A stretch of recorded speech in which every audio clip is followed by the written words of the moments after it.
I've got a 46-year-old Fantastic Four comic book that's the first appearance of a really cool character.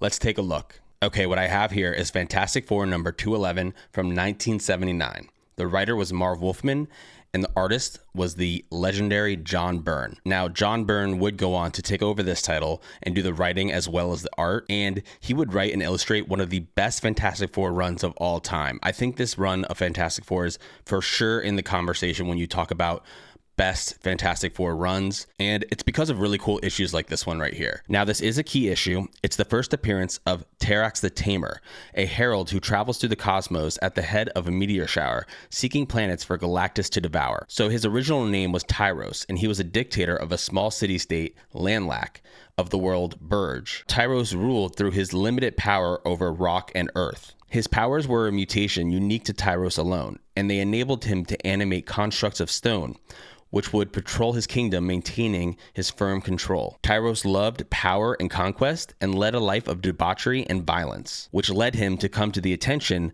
of Galactus. Galactus had surmised that the common fault in most of his former heralds was that their moral values prevented them from fulfilling their duties. For his new herald, Galactus sought an individual who would have no compunction in finding worlds for him to render lifeless. So basically what happens in this story is that the Fantastic Four are fighting this character called the Sphinx, and the Sphinx is extremely powerful, and they decide that the only way they can defeat the Sphinx is to go to Galactus and ask for help. Now, Galactus normally would just ignore lesser beings requesting anything of him. You know, he thinks of himself kind of above the rest of the sentient life in the universe. However, he makes a deal with the Fantastic Four that if they go to Landlac and bring back Terrax for him to be his herald, he would help them with the Sphinx. So that's what the Fantastic Four do. They go, they see that Terrax is a horrible dictator leader. They are able to subdue and capture him. They bring him back to Galactus, who turns him into his herald, and he takes on the new name Terrax the Tamer. This amplifies his power over rock and earth to an incalculable degree. So yeah, I think Terrax is a really cool character. He's one of my favorite heralds of Galactus.